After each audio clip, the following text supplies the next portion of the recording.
All right, I believe we're live now. So it is a rainy Friday morning in the city of Houston, and today we're going to be talking about Section 811. I'm going to give you a little bit more details about this. I've made a lot of the original videos you may find around Google and also YouTube, and I think people just want better answers about the program itself and how it might work for you. So we're going to talk in the respects of two types of people. These are NEDs, or we always call it a NED, which means non-elderly, and then that's typically people 62 and younger. Now, for those that are elderly or considered elderly, that would be going up a notch past 62, and it'd be a little bit different of a program. That would be Section 202. So, anyways, let's go over some fact sheet information I put together. I've got a wealth of information in my head, so I can't always recode the fine details after you read about 1,000,000 pages over 20 years. So I did put this information into a little bit of a sheet here. So first of all, the Section 8 program is a PRA. So that is a program that is specifically run, and it runs in two versions. Most of you are unaware. Number one, as I've always explained, when you're dealing with a housing authority, if the housing authority owns the building, it is project-based housing. Okay, we already know what project-based housing is. It just means the housing authority owns it. Second to that, you have landlords, individuals that own the properties and lease them. Okay, that way you have context in the conversation as we go on. Moving on from that. So typically any type of subsidy property, so LITCH, LITCH, that could be a property that, again, is project-based or tenant-based, privately owned. And so 25% of those buildings must allocate units available for those with disabilities. Who's actually going to be eligible for that? Well, that's where it gets a little bit more sticky. If you're not under 202 and you're not 62 and older, then Section 811 would be for those that are U.S. citizens, eligible immigrants, and have a household income of 30% of the area median income, which is AMI. And really what that means is you can't just be low income. You have to be very low income. And so you can imagine that would be somewhere around the 10,000 a year to 20,000 a year, possibly. Now, those numbers can change, obviously, city by city, for those of you who live in New York, LA, stuff like that. One of the other factors is, look, this is not something you drive to the housing authority, you call the housing authority about. How it actually should work would be by referral. In order to get a referral, you first must have Medicaid or Medicare. People that have long-term disabilities are already set up with social services. Social services comes in many different versions. So you have people that suffer from mental illness, so they would be receiving social services from probably something like a MHMRA or whatever your state would call it. So it'd be a county social services for people that have mental health crisis or other issues.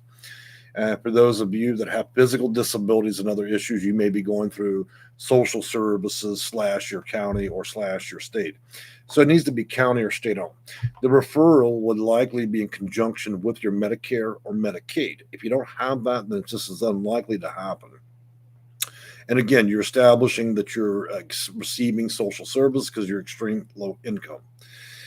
So typically it's going to be your DHSS or whatever SS, so social services that you have that is county or state run in your state, in lieu of you also communicating this concept with Medicare or Medicaid for your disability, and then thus getting a referral. How hard is it to get a referral? Well, if you have both of those things in place, it shouldn't be a big issue.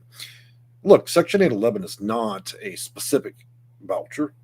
It just simply means that you're getting a referral to be able to get a higher portion of your rent paid, if not all of it, and that most subsidy properties, whether it be privately owned, which is tenant-based housing or affordable housing, or if it's project-based nightmare housing owned by the housing authority. You already know how I feel about project-based housing, so let me be crystal clear. If you guys, so all of you, if you don't know this, I own section8consulting.com, blah, blah, blah. I do a lot of consulting every year. I deal with thousands of tenants. I deal with hundreds of landlords in every state imaginable over a 20-year period. So that being said, I'm never going to refer you I'm not, well, I guess what I'm going to say is I'm not going to do casework that would evolve into you moving in project-based housing. My suggestion with that would be always to utilize independent landlords that are under the LIHTC property, that have tax credits for their property, and would allow up to 25% of their units to be available specifically for you. And then we would discuss other things like the American Disabilities Act, and making sure that these units are ADA compliant for whatever type of problem you're having on the physical level. On the mental problem, that may be on the mental side, that may be a little bit different. Once you've applied, now this is where it gets interesting. It depends what happens. Sometimes if a state is overwhelmed by the number of requests, they may have a centralized system and you wait. In other areas of the country and other states, there may not be a centralized system. It's simply a matter of them issuing the funding. So it's there, it's in a digital form, and you're going to LIHTC approved tax credit properties, or the housing company go, hey, you know what? We own a nice property back out there, but near downtown where everybody's smoking crack. Why don't you move in one of those units? Okay. I meant that in a condescending manner. I do not want y'all to ever accept any with a disability in any place that a housing authority owns. Always avoid that like the plague. Okay. Beyond that, so what'll happen is a social services worker, a mental health worker, in conjunction with Medicare, Medicaid, would make that referral. That referral would be backdoor to the housing authority. The housing authority would agree to make the rent payments to the landlord. And then, of course, you still need to meet at least basic standards for the property. In other words, if you were charged, 20 years ago with doing bad things to children, women, and other things, they may not want you on the property. So there are other roadblocks in place. You're welcome to give the voucher, and well, not the voucher, I should just say the funding, and then it gets paid. But the landlords still determine whether or not they want you in their property. So if you have other complex issues with criminal problems and all that, now one thing I don't want you to understand is, look, they're not going to be basing most of the decision on credit and your income, and the reason that is because I don't know anybody that's on a Section 8 in the program itself, the PRA, that actually has wonderful credit or makes a lot of money. However, you do have a lot of unrealistic landlords, and so it can be a mixed bag. As I put it to you this way, it can be a complex process. It does take time, and you really need to know what the hell you're doing with this, because if you don't, you could get offers other than Section 811. And for those of you that are 62 and older, as seniors, you're looking at 202 program or Section 202. And when I'm speaking of sections, as in 811, 202, 504, we're speaking of subsection federal regulation, not tax law, but regulation. And these subsections are different programs that are attached to the funding levels in that respect. All right, man, that was a long. And look, this is just a little bitty FAQ that I designed to read, and that took 15 minutes. Can you imagine if I actually went into this and actually we read through the 900 pages? Jesus Christ. But that is a good summary of what it is. Look, guys, if you're unsure about the path to take in order to do Section 811, look, it's a lot easier than spending most of your life rolling through the internet and listening to videos to hire a consultant with this, if you can afford to do so, because I don't think it'd be worth your time to mess it up and then end up not getting much out of that. And the worst that could happen is they would just send you down to project-based housing with no Section 811. And so there's so many things that can play out. Then we multiply the complexity of this, adding pandemic and other housing crisis, rising prices, lack of affordable housing. So you know what? Unless you really want you to turn all your hair gray, if it's not gray now, it will be by the time you spend a few thousand hours surfing around the net. Look, Google's great for one thing. It gives great advice sometimes, but most of the stuff that I have seen personally about Section 811, at least the first 15 pages, and any variation I type into Section 811, it's complete fucking nonsense. You would have to piece it together. I'm not joking. I read through it, so I understand the program in its total complexity, but I literally had to go through 15 different pages. Nobody wanted to get to the fucking point. And then if they did, you only got a small piece of the puzzle. This is just how Google works. And a lot of you guys are just wandering around like lunatics on there looking for any old answer. And I just feel bad for y'all sometimes. I really do.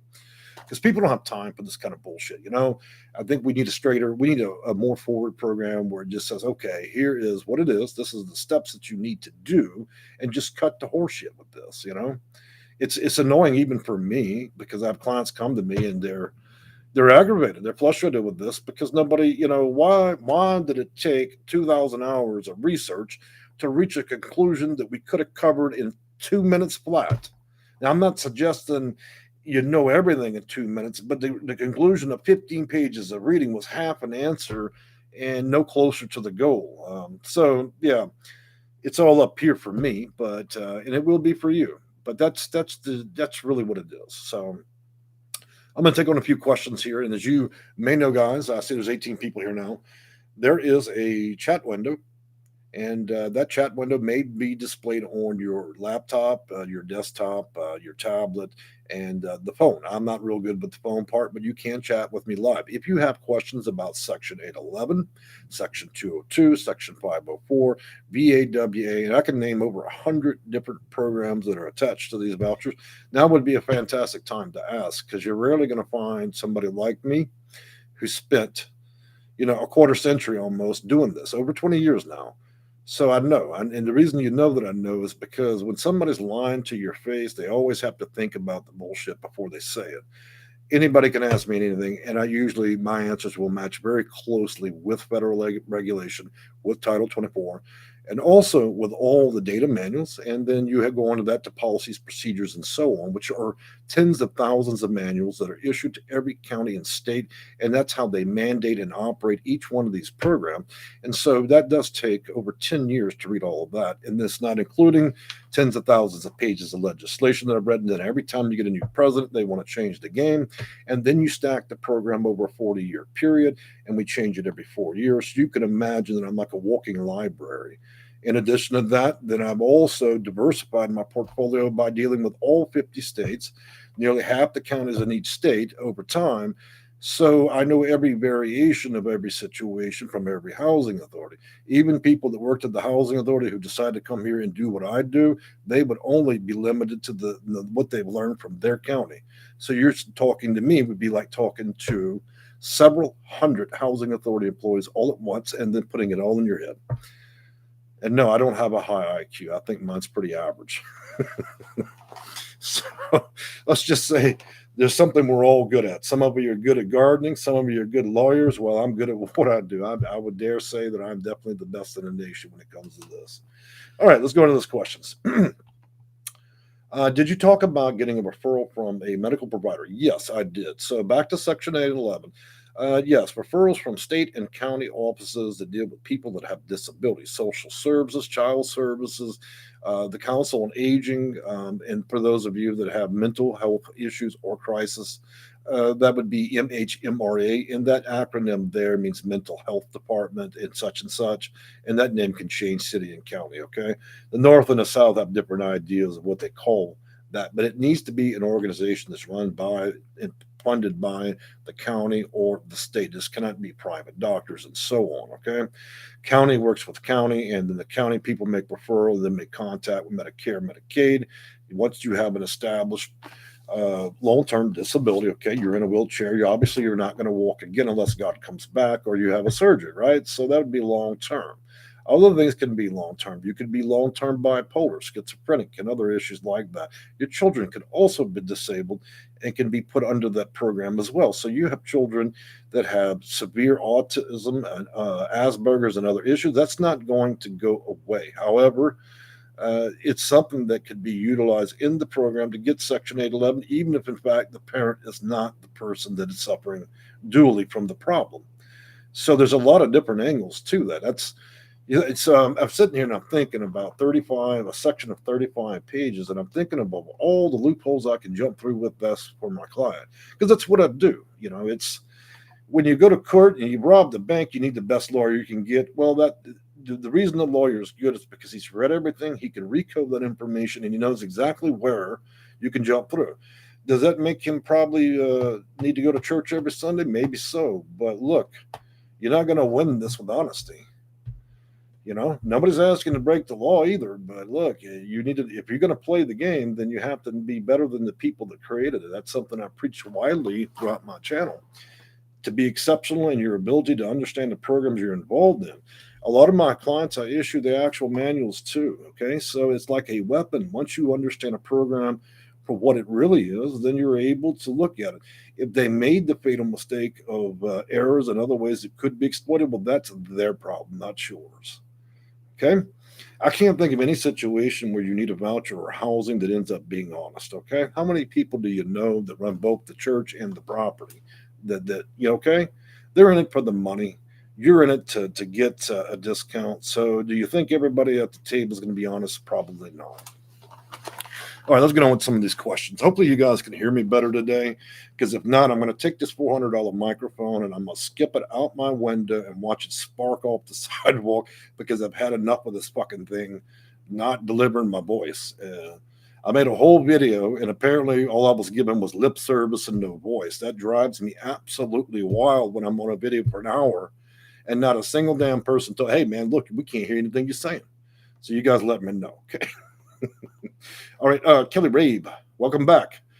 Kelly is becoming one of my new most wanted on the channel. She's always here, so we appreciate her being here. How do you get an apartment with an eviction on your record? Okay, well, that's one question. And then when housing authority tells you have to go to a private sector because they have no available apartments, well, you wouldn't want with the housing that the private. I like how you phrase it. The housing authority tells you you have to go to the private sector. Well, look, that's where the best places are. If the housing authority is quick to offer up a sheet of buildings they own, you can guarantee out there you got Nancy that's just hit that crack pipe. You got Bob turning tricks out of B3. You don't want that. So really, you're on the right path. I would never take an offer from a housing authority. I don't give a damn what state it's in. Look, I've seen this play out year after year, but decade now after decade, it doesn't change in those type of properties. People move there for a reason. Criminals always congregate, and so do lunatics when it comes to that stuff. Okay, you don't want that, Kelly. You don't want it. I'd take you out in Chicago, you'd last 5 minutes. You'd have your shit out the back of that truck. You'd make it about 20 feet into that complex, and then your ass would be moving right out of there, okay? That's project-based housing. You're not going to make it. Trust me. You'll leave one flip-flop behind just trying to leave, all right? Moving on. Crystal Addy, good morning. How are you? I have a voucher, but I can't find any housing except for project-based ones. Where do I find a list, and who do I call? Thank you. Ms. Addy, good morning. So the housing authority will typically have a list that they print out, and that's going to be preferential to their own property. So obviously you'd want to avoid that. Second to that would be Section 8 Go, affordable housing online. So affordable housing online actually absorbed Go Section 8. So now it's all one big organization that's federally owned list. That's the best list I can give you. To be frank with you, Krista, if you have Facebook and you've had that account for a number of years, I would go straight for the housing section there and try to negotiate with private landlords for the use of that voucher. I've had a lot of success with clients doing that, more than enough for it to actually stand out in my mind. Moving on. Anyways, what is a BAWA voucher? I think I'm going to write a long list. I'm finally going to complete that long list of about 140 vouchers in the next video. And we're going to sit there and just hammer the shit out of it for an hour. Because I think a lot of you really want to see the full options that are available to you. Because, a lot of you guys are just getting the breadsticks when you go to the Olive Garden with this. And that's meant to be a joke. But what I'm saying is you're only seeing very few options with this. So BAWA is Violence Against Women Act. Okay, so it is a designation of law that allows federal funding to help people that are victims of domestic issues. And I have to be careful how often I use that word with YouTube, because they will absolutely go crazy about deranking videos because of that. I actually had a big argument one day about that they were not allowing anybody to talk about the issue. Thus, nobody that was seeking help on YouTube would likely find a video. It was very clear what they were doing. So, but anyways, that's YouTube for you. 3 yep, he nailed it. So the next person actually answered the question. George Henry, good morning. How are you?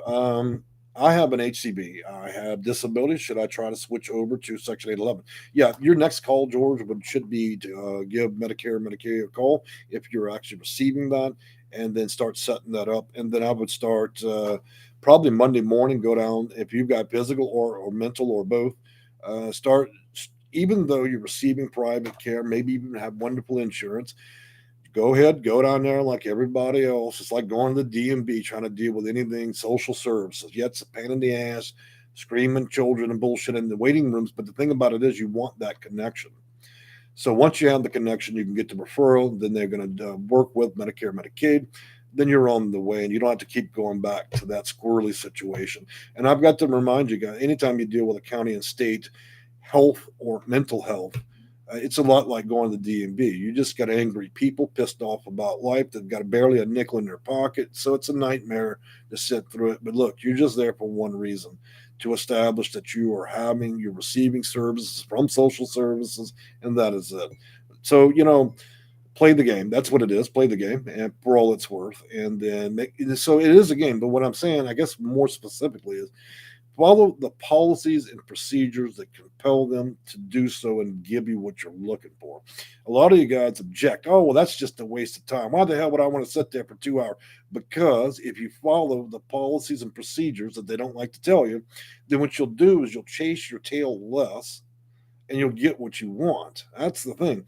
They write a very convoluted manual, and it essentially outlines steps that you have to take. Miss a step, and they'll send you back to zero. It's like anything else with this stuff. It amazes me. So you have clever children over there that are at Harvard that write these manuals that send it over to Nana McKay, and it's designed to be bullshit from the start. But for those of you that are smart enough to understand the process, the steps you go through, you follow it, you get what you want. And in some cases, Section 8 and 11 is not that convoluted, certain states and counties. They don't have that many people that are trying to get into it, so they make it easy. But you can bet if you're in the upper East Coast, the upper West Coast, and certain parts of the southern states where the demand is high, then the easiest way for them to slow everybody down is to make the process as ridiculous as possible. Moving on from that, Jalen, so those referrals are only for project-based housing. Incorrect. Those referrals can be utilized. So the housing authority can make an offer. Hey, we own a building. We can put you there, Jalen. Or you could use that funding at any LIHTC property, privately owned, and do the same thing. You're not, let me repeat, Section 811 is not relegated to bad neighborhoods, the hood, for white folks, the trailer park. You see what I'm saying? You don't have to live in a trashy part of town and all that other stuff, no matter what color the folks are. I'm just saying that you could pick any property. In fact, anybody you know that has a property that is under the LIHTC tax credit program, you can do that. I have a big issue with a lot of you guys thinking that you only can live in the bad areas of town and it's got to be project based. Look, you do not. We don't let the TV dictate what you really understand about these programs. Now, if you don't know what the hell you're doing, yeah, it's certainly possible that you will be under the belief that that's the only option to you. So I'm just being upfront and clear as I can. Jasmine Victoria, I can hear you clearly. Good. Thank you. What is Section 42 apartment? There is no Section 42 apartment. I don't even know what in the world that is, Miss Rabe. Maybe you've given me the incorrect numbers for that, so I don't know exactly what that references. So it looks like we're having a quiet morning. We're going to max out around 24, 25 people. That's fine. I didn't expect Section 811 to be that big of a eye-popping video, but, we can talk about 202 for a minute. So Section 202, for those of you that are disabled and that are over 62, that would be an ideal program. It works almost in a parallel way as Section 811.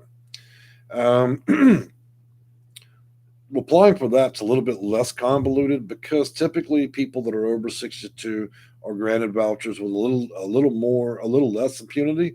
So in other words, it's a lot easier and quicker for those that are 62 and older to get so. Also, people in Section 811, if you're 55 and older, it will improve some odds for you. Why? Because there are more landlords willing to rent to people that are over 55. For some reason, 55 would indicate to most people that you are pre-senior. Number two, you're less likely to be a criminal, an addict, and other issues. And I think that's just crazy. That's what it is. But a lot of landlords prefer people that have already sowed their oats, and they're under the belief that 55 is an age. Look, I can think of a lot of seniors that are out there doing crazy shit. Okay, a lot of people just think that it's.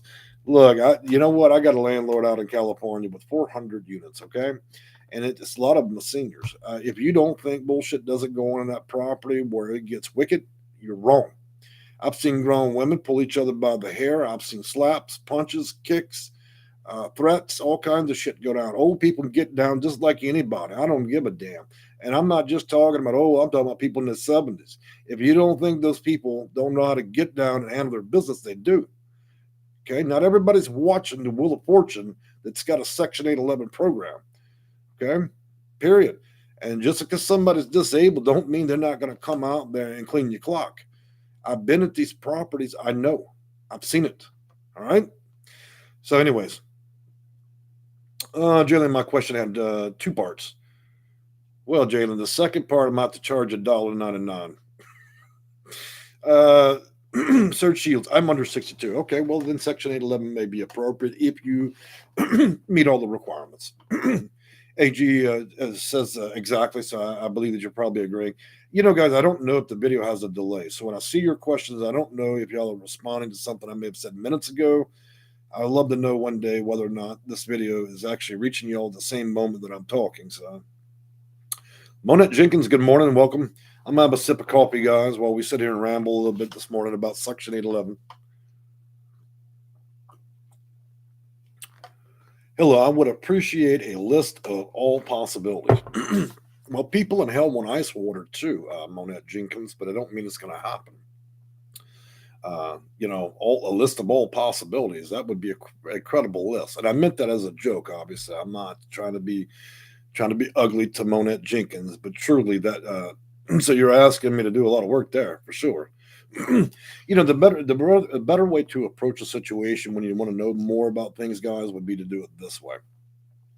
Target specifically what your goal is, and then I'm able to tailor services around that. When we get into the attitude and the mindset that, hey, I would like to see the full menu of everything here. I want to see the steaks, the shrimp basket, everything. That's when we waste a lot of time and energy on bullshit that's never going to come to fruition. Half of you guys, half the stuff, y'all want to see the whole menu. Well, half of it isn't even available to you. That's the thing. So I just got to tell you, we have to be extremely focused on what you want. When I do consults with people, the first thing I do is stop them from telling me their life story because it's irrelevant. Only thing that matters is our priorities. So those priority and special preferences. If the housing authority says, hey, we got 1,000 people coming today. Everybody that has this problem A, problem B, and problem C, we're probably going to give them a voucher. If they don't have those three problems, send them away and tell them that it's going to be 15 years. We have to focus on things in that respect, guys. So a lot of you, like I said, you're under the belief you're at Starbucks. You're driving through. Look, I want to see all the mocha lattes and all the coffee. Look, that shit don't work. And then you go through all that effort and reading to all those programs, and what ends up happening is most of it's not going to be available to you anyways. Imagine housing authority employees having the same conversation every day. But I am going to make a video apprising you of all types of vouchers, funding levels with this that'll help you better understand that. And again, guys, I did not mean the information I'm conveying is to be rude or condescending. We have that. That's what housing authority employees are for. So I just meant that as maybe as a clever kickback. So, Chris Lanning, I only have $900 to work with for selecting an apartment. Can I find anything in that price range except in ghetto Las Vegas? Look, I know a lot of people from Vegas, and to be frank with you guys, a lot of people from California migrated to Vegas since January. There isn't a lot left. And what's left, it would be more like renting a cardboard box or a broom closet if there is something left. And it's extremely ghetto.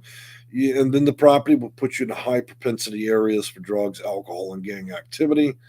Look, guys, I realize nobody wants to move all their shit to the next state or to another part of about it. But look, that's almost a lost cause. It's becoming like LA. I'm not saying I'm unwilling to help people in that area, but I'm just saying that I don't know why you'd want to continue to live in the depths of hell out there. Of course, if you're there for gambling or prostitutes, that's great. But I don't really see that Vegas as being a livable place for good people. I don't anymore. I think there are other areas of the city that might be good. So, but that's my opinion, and my opinion is based on hundreds of conversations with clients that live there. I can tell you it's especially hard. AG, to your knowledge, does Broward and Miami-Dade have available apartments, or am I better off in Tampa or Orlando? Um, well, let me give you an example from Miami. They gave out, and this is just some information. It's not in relation to what you're saying, but here's the problem we have over there. Miami opened up the waiting list, as you know. You may have been one of those 5,000 people who actually got the voucher. Maybe you've had it all along. 25% of the city applied. 90,000 out of nearly 400,000 people applied. That's unheard of numbers, right? They only opened the list for a couple of days. People only find it was like winning the lottery, literally, to get one of those.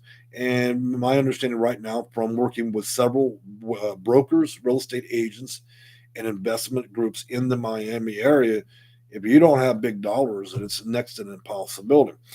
And Orlando, you're asking for trouble. Okay, you're asking for trouble for Orlando. I think that right now you guys should be avoiding the big metropolitan areas. If I were you, I would focus on some of the richer areas that are not directly in the county lines of the metropolitan area for Florida. Florida is especially tough state. It's also convoluted. Its housing rules and laws by politics. And so a lot of things around this country that would normally work as they should are taking 3 times longer in the state of Florida because of that. Florida often likes to operate as if it's its own country, and that's just part of the politics of the state, and people suffer because of that. And it doesn't matter if you're a Republican or Democrat. I've got both Republicans and Democrats that suffer the same way. Be careful who you elect in that state in any office because it could end up costing you a situation where you're living at the homeless shelter. And I've seen this shit play out quite a bit lately. And people laugh about California and all that shit. Well, let me tell you something. Florida is the very next state that's fixing to be hammered hard. They're on the way of becoming another Los Angeles, Orange County, and California area. Florida is inundated badly. And so in the next 10 years, it will become so fucking unlivable for that state because too many people are going there. It's not supported.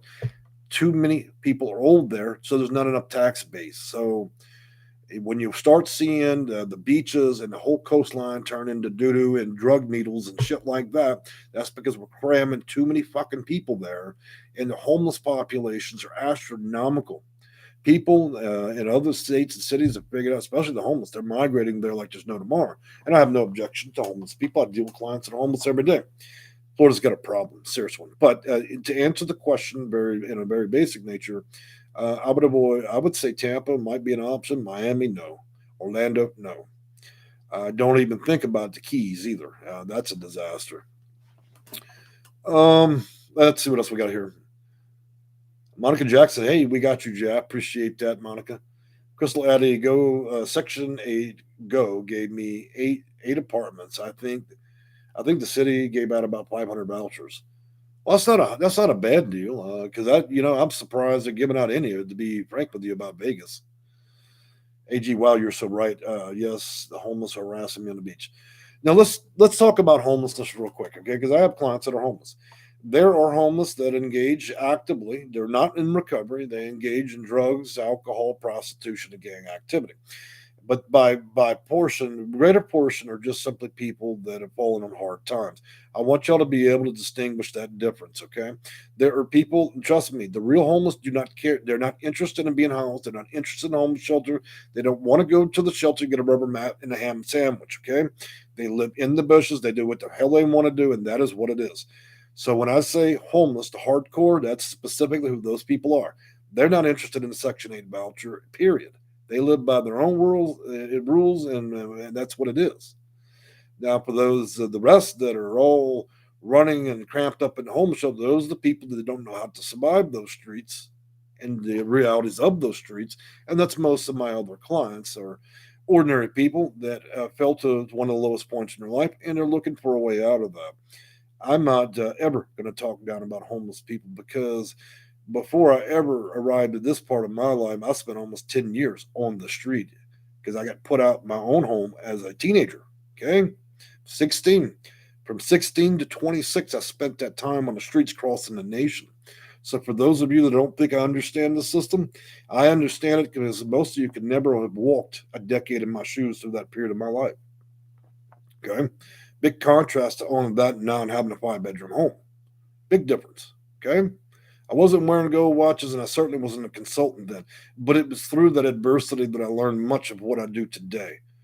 I learned that things were a pain in the ass, and the only way to fix them and resolve them was to do what I do now.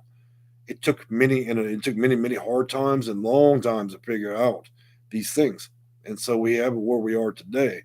So no, I'm not going to ever disparage the homeless. Yes, there's always problems, but I know as many neurotic, crazy people that aren't homeless that can be just as big as the pain in the ass on that beach line.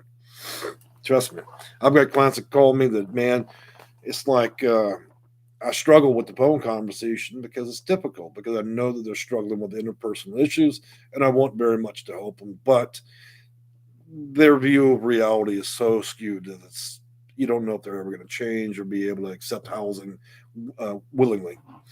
So moving on, yes, homeless harassment at the beach, blah blah, and are your fees tailored all for each case? I don't tailor fees in case. Let's talk about that for a minute, AG, and for anybody else viewing this video. Out of that 20 years for 14, I didn't charge anybody a nickel. Okay, that was probably $1 million worth of my time. I did it for free. It wasn't until we arrived pre-pandemic when it became just such a nightmare, too much demand. Of course, the channel mine finally blew up after all these years. You realize I've been on this YouTube now. We're now pushing. We're going into the 8th year next year. Okay, right around the corner. So for 14 years, I did it for free. Can you imagine when I get on here and people harass me in the comment section? Well, I don't understand why you're charging. Well, how long should I be a slave and being servitude for nothing? Just air, bread and butter. How long should I do that for nothing? I did it for 14 years because I care. Now I charge because it's difficult. Things are so much different now. Everything that I know has been challenged. The situation has changed so rapidly to keep up that I'm having to try out manipulate the system and jump through loopholes I've never done before. But anyways, back to the fee part of that. It's just a structured fee, what I believe that I'm worth. And to be frank with you, if I could charge double, I would, because I honestly believe that's what I'm worth. But I cannot charge so much that it would prevent those that were extreme low income or homeless from being able to access me. I don't want to do that. Number two, I only do 4 to 5 appointments every other day. So I don't do this all the time. I own 2 companies. All right. So I own 2 companies that have nothing to do with this. I don't generate a living from doing this. I do it as more or less a courtesy 5 times, 4 days a week. Okay. That's it. 5 times in a day. That's what, less than 20 appointments. If I wanted to do this for a living, I would do it 10, 12 hours a day. I don't do that. However, a lot of you guys buy 20 minutes of my time, an hour, 40 minutes. I often, you don't know this, but a lot of times I work in your guys' cases for hours after I've been off that phone. That's the thing, I put in a hell of a lot more time than what you guys are ever paying for. Most of you don't realize that. I have at some clients I've ended up spending 10, 20 hours in their case and was paid one time. That's because I do care. And some cases are harder for me than others. So moving on. Mimi McSwan. I like that name. Good morning. I have a friend who just got Section 8. Well, she was hit by a car Saturday night. Would our voucher go to her husband and son? Well, no, it wouldn't go to anybody. As long as she's still alive, she still retains the right to that voucher. Vouchers are not an asset that can be inherited or handed down through a will to other people. When you do that, you'll spend federal time and then you get lapped out of the housing authority. They're not going to inherit it. However, under certain circumstances, those vouchers could be transferred over to the other person in the household if they are at present under the voucher there. In other words, we have one voucher holder. We have a husband with children there. It is a possibility if one passed away, because I just had this happen for a lady. The husband passed away. She and her children were left, but they were not the primary recipient on there, but they were part of the voucher. And so I think it took about 40 to 60 days, we're able to convince the housing authority to take the voucher, reassign it to her and her children. That is the only circumstances in which that might happen. So just to be clear. I'm taking another sip of coffee. My throat's starting to hurt talking. Christopher Stewart, I have been in a hotel in Springfield, Ohio for about 60 days now due to a house fire. It has been an experience, and if it wasn't for your advice, it would have been different. So thank you. Well, thank you, Christopher Stewart. You, my friend, should be contacting because your house burned down. That does fall in some premises under FEMA and also the American Red Cross. And with stipulations of a house burning down under federal regulations, the housing authority could prioritize you for specific types of emergency assistance. They could also make a direct offer of amends for an emergency housing voucher. I'm not guaranteeing, I'm just saying that those are certainly possibilities.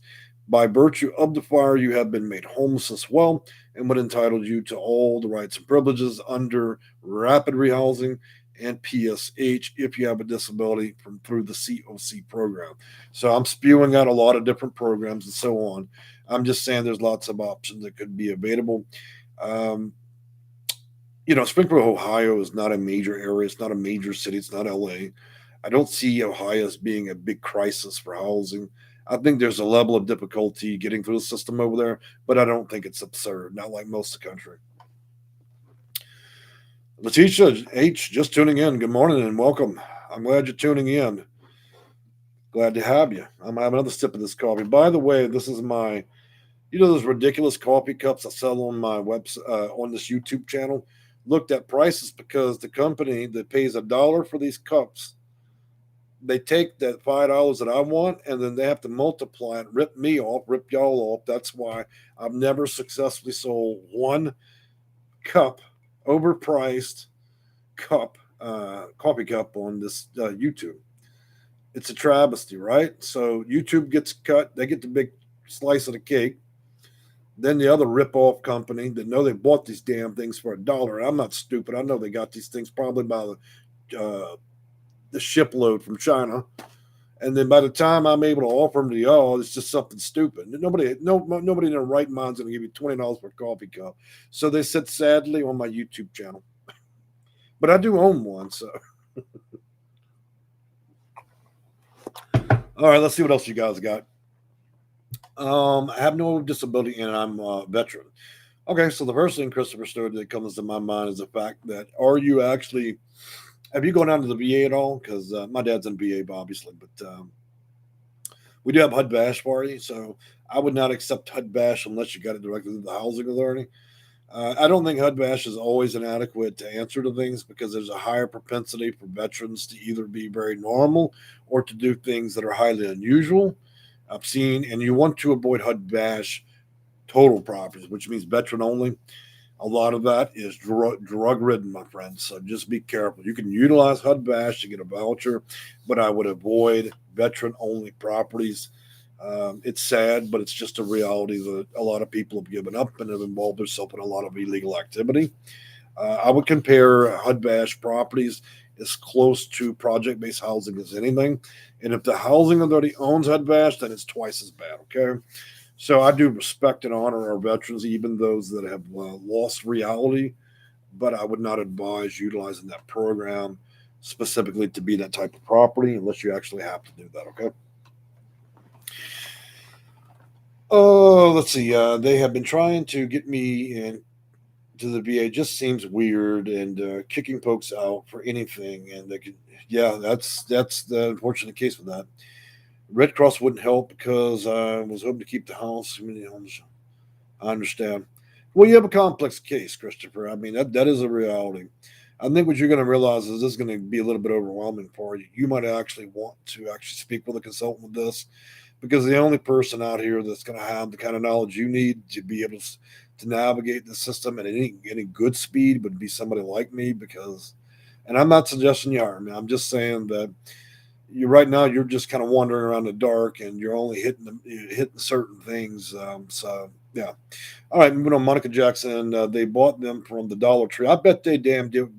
So we're back to the coffee mug. The outrage of the sell the coffee mug, and so those outrageous prices. Yes. You know what I think I'm gonna do? I'm gonna order my own mug, sell the damn things, for the cost of shipping and a few dollars and just forget YouTube, because that's just stupid. No, nobody should be have to be, you feel like you're just straight being ripped off. People, if they're going to spend $20, they're going to spend on a coffee mug that I'm selling, or while they're talking to me. They're not going to spend on this damn mug. So yeah, I understand your emotion. That'd be a Dollar Tree for sure. I would bet they'd probably get 1,000 of these for it. So you buy 1,100 cases of coffee mugs, and they're all a nickel a piece. Well, Christopher, you said you like try COC. That might be an option there. I think that would be an option. If you could pass SPDAT, their assessment on that, they could certainly make an offer to you within around 35 days of a voucher and a place to live. Moving on next, Tanya Jackson. Any help for seniors in Las Vegas? Well, there's always help. Ms. Jackson, when you say a senior, I need you to tell me how old you really are. And I'm ashamed to have to ask women that, but it doesn't matter. If you're 62 and older, then there's plenty of things we can do for you under Section 202. Now, I'm not saying that it won't be a long ride and a big pain in the ass to to get what you need there in Vegas. But what I am saying is, if there's anybody that can cut the carpet and get through things quickly, it's definitely me. Christopher Stewart, I will hire you. Well, I appreciate that. Make sure you investigate. Look, guys, before you ever hire me, investigate. Read all the reviews, go around Google. Most of y'all are going to realize I'm the number one in the nation with this stuff. Ranked number one on Google, YouTube. I really don't have anything to prove. And, of course, I have hundreds of reviews. And I don't need to pay people in China to give me reviews. My clients are always glad to give them. Sometimes the reviews are kind of weird, and that's one of the reasons they're real, is because the way the reviews end up, a lot of people write all kinds of crazy things for reviews. Some people and one of the things, some people actually ask me questions as a review. It's crazy, right? All right, Tanya Dax, you say that you're 64. Yes, then you qualified. So what we want to do in your case, Tanya, we will want to stack a lot of different preferences on top of that.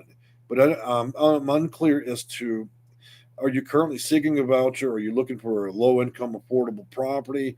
Or are imminently going to be homeless? Are you homeless?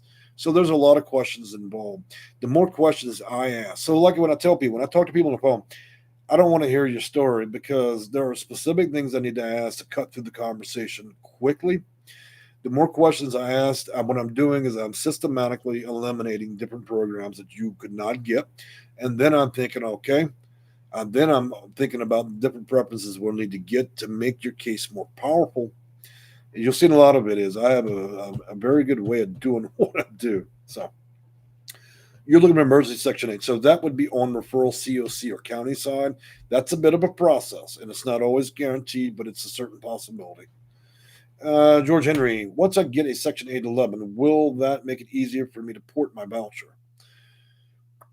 Well, it depends on the type of property movement. If it's utilized through a TBA or a tenant-based, if it's a tenant-based voucher, then we'll have to convert it back over to HCB. If it's a non-TBB and it's HCB, Section 811, then after 12 months, you successfully complete the terms of your HAP contract and you have given adequate notice and met all the terms and rules, then I could port you anywhere in the nation, including Honolulu, Puerto Rico, or if you want to live in, in the mountains of Colorado, wherever you want to go. Tanya Jackson, no, I'm not homeless. I am not homeless, renting, going up lower houses. Okay.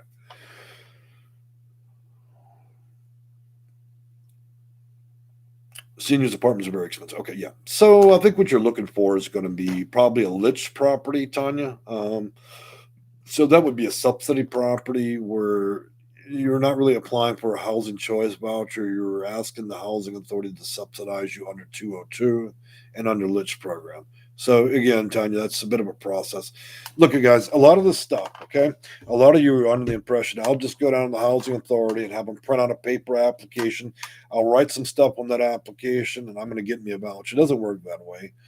If you don't know the answers if you don't realize this by now, the answers you give on applications will strongly determine which avenue or what path you're going to take with the housing authority. The better the answers, the better you know the system. And when I say a system, if you ever read a system operations manual, we're at about 1,000 pages, okay?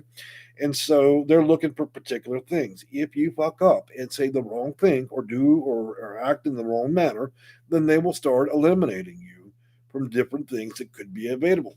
Answers, one wrong answer can mean the difference between years of waiting. A lot of people blindly apply. Oh well, it's a fair system. This is not church, folks. These people, look, they've designed the system. They have specific things, the specific reasons they're wanting to give you these vouchers. And if you don't know what they are before you apply, boy, you talk about getting nothing. And that is the experience. Looking at it, you'd have to read all of their manuals to understand what it is. You have to target, and each county can determine different reasons. So that's what makes this job so hard. Is I have to constantly figure out what those magic things. I say magic because that's almost what it is. Trying to figure out what those special preferences are, the reasons why they would be kicking out a special use voucher, and exploiting that system through open public requests, open federal requests, reading their operations and procedure manuals to detect those things. And then, look, if you're a healthy individual today, and I know that we got to meet certain preferences, so by the end of the week, you're going to be paralyzed, crazy, and who knows what. So, what I'm saying is, if you don't have the problem today, if you're consulting with me, you'll have it by the end of the week. That's the only way to meet and get through the system. If you want honesty, go down to Sunday service, talk to your pastor, and pray. Pray and don't issue vouchers. Right answers do, okay? So I'm not trying to badger anybody that's religious or, that's religious or other things. I'm just saying it doesn't work in the context of what a lot of you people believe, okay? Look, they make a job of eliminating people. You talk to some housing authority employees, and their whole training is simply this: get them to start talking, just like you're a criminal, and you're being interrogated, but you don't realize it. That interrogation comes off as, oh well, we're going to act friendly. We're going to play good cop with her and open her up. And when her lips loosen, she starts telling us that story.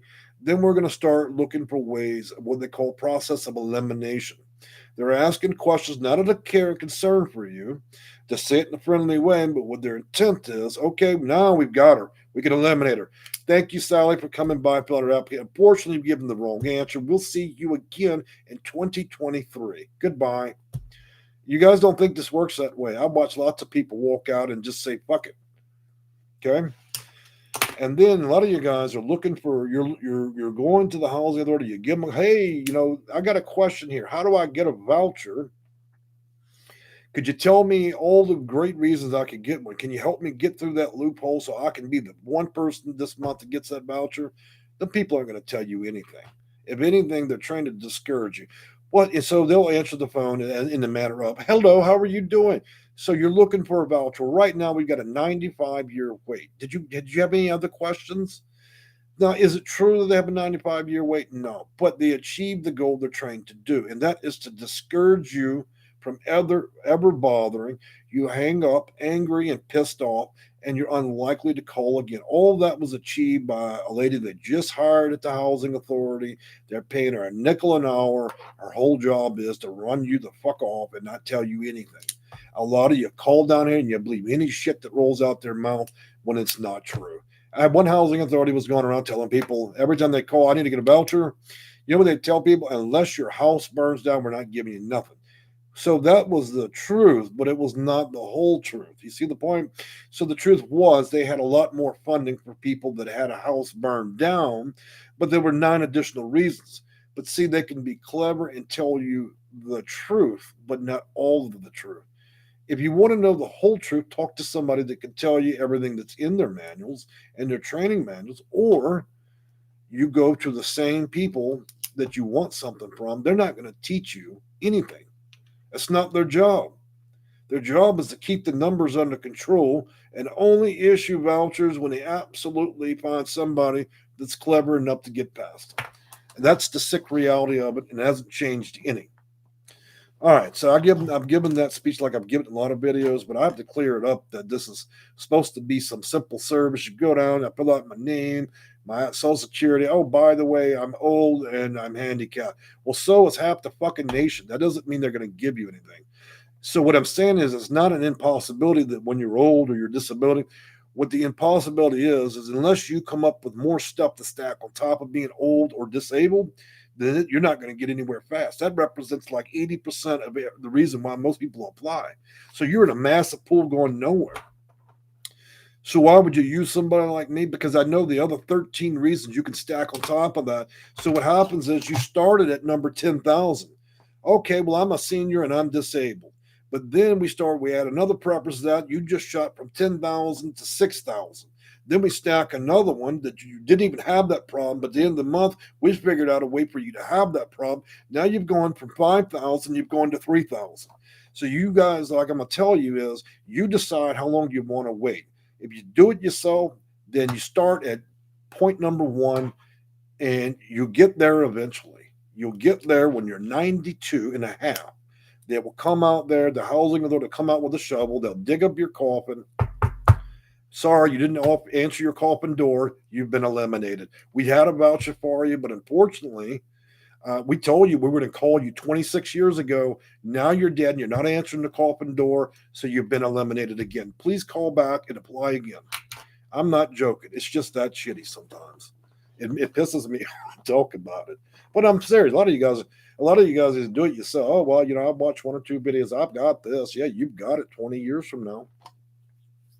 And then you change your phone number. God knows you change your phone number and address. I'm so sorry. You were eliminated back in 1986. It's too bad you're still under the delusion that you're on that list. You're not really on it. They got rid of you decades ago when you didn't answer that phone at 4 o'clock in the morning while you were in the shower. These people have all kinds of way of purging that list. So I'm just telling you guys, if you can't get these vouchers in most cases within the first couple of years, you've just wasted a whole section of your life. All right, take a look at a few more questions. Jalen, how do you feel about tenant? Okay, so Jalen asks, how do you feel about the tenant-based housing having their own wait list? Well, I don't know. It's kind of like, let me ask you a question, Jalen. So you're talking about, you've got, am I correct in believing this is going to be, you're talking about project-based, tenant-based having their own list? I think that's reasonable, but there's no federal oversight over that, so I don't know. I know one thing, guys. If you're actually if you're on a waiting list for project-based housing, that's a lot like you showing up at the county jail like a criminal. You show up and then you wait, right? You wait to get booked into the jail. Now, for tenant-based housing with private landlords, that's acceptable if it's under oversight, where it's a federal tax credit property. I think it's reasonable. The problem is what you're waiting on is somebody to die. So I would say install a camera on the light pole outside the property, Pine Oaks, and then you'll wait for an ambulance to arrive. Check every day in the morning early. And when you see an ambulance arrive, it means Miss Mary Lou finally died at 132. She finally left Earth, and her unit's now available. A lot of look, if it says waiting list, don't waste your time. Let me just be honest, guys. What are you really waiting on? You're waiting on somebody to die. People that get in these properties, once they start waiting lists, it's pretty much the end of the game. Donya Jackson, I'm not homeless. I'm renting up near lower income housing. Senior housing is expensive. Yes, absolutely. Thank you for giving me the 202 information. You're most welcome, Tanya. Kelly Rabe, all because I want college in Madison. Now, Kelly Rabe, I want to tell you something. That comment right there does change your case some. If you're going to school, if you're in college or going to college, then you can file, and you have a disability, we can file you under Section 504. See, this is the thing about this, guys. Y'all are wandering around looking for vouchers. You don't even know which ones are going to be good for you. It only takes me a second to figure it out based on certain comments. So right there, Kelly Ray wouldn't have known that there were other programs she could immediately apply for that are barely utilized.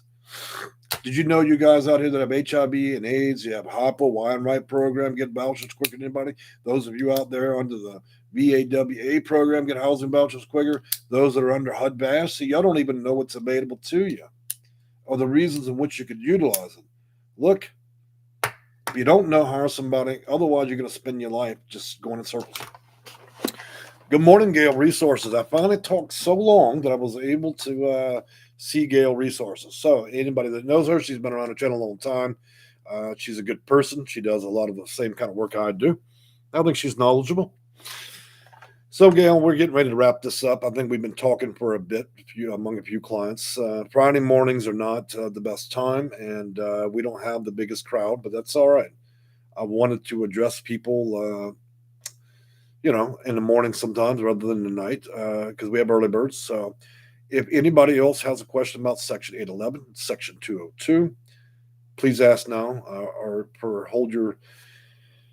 hold it because I won't be back for another couple of days. So hold on and see if anybody else has any questions.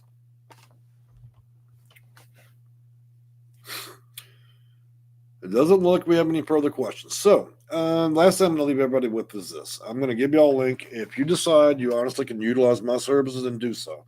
If you don't believe it's something that you can utilize, then don't do it, okay? I'm not here to convince anybody to do anything. Nobody likes a salesman, okay? And I'm definitely not one of those. So I'm going to put a link up here. You can book an appointment if you feel that it's necessary in your life and you want to save yourself a lot of headaches. Give me a minute to do so. Also, guys, any of you guys that like crystals, rocks, gems, stuff like that, you're a rock hound. Most of y'all know what that is when you were a kid, rocks, minerals, gems, and so on. I own www, the Houston Rock Shop.